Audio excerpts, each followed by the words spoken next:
What's up YouTube? Welcome to your 27th tutorial, and this tutorial is on arrays. Now, what an array is pretty much a variable that can store many values in it.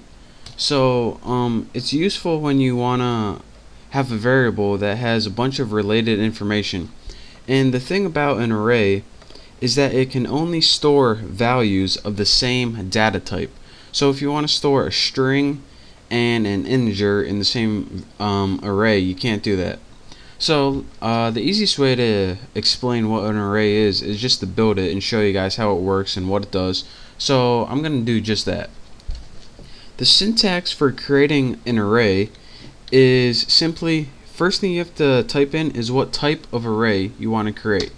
And I want to create an integer array to hold integers, so go ahead and press int. The next thing you do is name your array, and I'm going to name mine Bucky so it doesn't get confused. The next thing you do is put square brackets, and this is right between the P and the backslash on your keyboard. And this is just so the square brackets tell Java that you're going to be working with an array. If you did this, then it would just be a regular variable. But when you put the square brackets in, Java knows, alright, you're about to make an array. The next thing you do is set it equal to new, since it's a new array, int again, or whatever type of data you're going to store, and square brackets.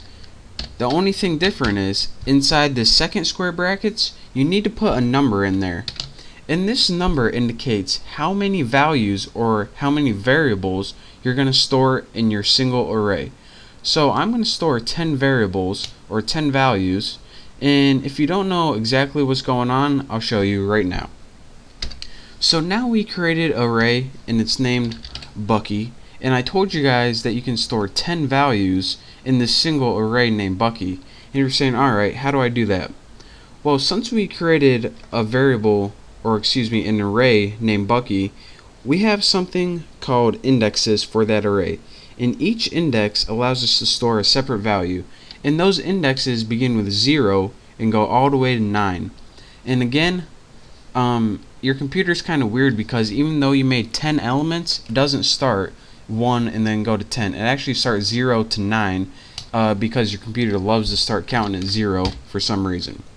So our 0th element in Bucky, which is our first element, we can set it equal to any value. Let's set it equal to 87 so you don't get confused. Next, you go ahead and make your next index or your next element of your array and set this equal to some other value. I'll set it equal to 543, and you do this all the way until you get to the last one, which is 9. Let me just leave a couple out because I don't feel like typing them all.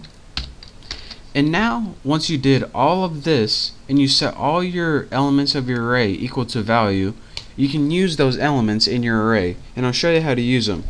Let's just go ahead and make a system out print statement, print line, might as well. All you can do in order to use this array, instead of giving the variable name, you just give the name of the array and type whatever index you want to use. So if I used Bucky1 to print out, what it would do is say, alright, what's the value for Bucky1? 543. Let's go ahead and run this, and look in our run screen, 543. So that's how you can use an array. And again, an array is pretty much a single variable that can hold multiple values depending on what you typed. So for example, we made this array able to hold 10 values, so it was able to hold 10 things. I only made 3 right here because I was too lazy, but you can make 0 through 9, which would give you 10. And again, how you use it, just write the name of your array and then write this little subscript that's called an index inside, and that's how you reference it, just like you reference a regular variable. Now if you're saying, alright, an array wouldn't be really useful if we needed to type every single variable over and over again. Well, an array comes in handy. Let me get rid of this stuff right here. One of the neat things about an array is you don't have to type 10 variables when making your array. There's another way that you can do this, and let's just go ahead and get rid of everything. Let's tighten this up a little bit. That's what she said.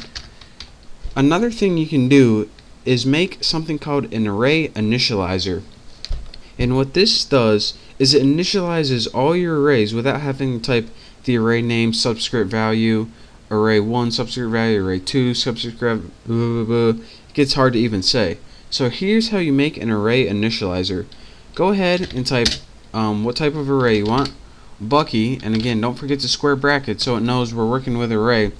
But instead of typing new int 10, what you can do is just simply add those little curly bracket things and go ahead and begin typing numbers in here. 2, 4, 5, 7, 9.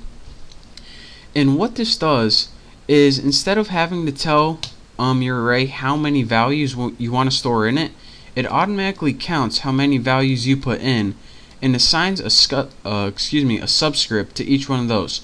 So instead of putting Bucky 0 equals 2, Bucky 1 equals 4, Bucky 2 equals 5, Bucky 3 equals 7, Bucky 4 equals 9, it automatically does that for you in this entire statement. So now whenever we use Bucky, and say we wanted to use 2, again it would be Bucky 0, Bucky 1, Bucky 2, so Bucky 2 would be equal to 5. So let's see if we got it right. Run it, and as you can see, it outputs the number 5. So again, this is a different way that you can create an array using an array initializer. I don't even know what the first thing is called. I guess it's just called initializing or creating an array or something. But this is how most people do it, and create an array initializer, and then you don't have to go through the process of typing Bucky 0 equals yada yada yada. You don't have to do that a million times. All you have to do is type it in a nice little list, and it automatically does all the work for you. And again, whenever you want to use one of your values or variables in your array, just write the name of the array and the number, and again the number is called the subscript or index. I usually call it the index or just number. So that is your quick tutorial on arrays and how to create an array, and also how to make an array initializer. So I hope you enjoyed it. Practice this a little bit, and in the next couple tutorials I'll show you how to use arrays in programs and how they're useful and why they're useful in applications. So thank you guys for watching. Don't forget to check out my next tutorial, and I will see you then.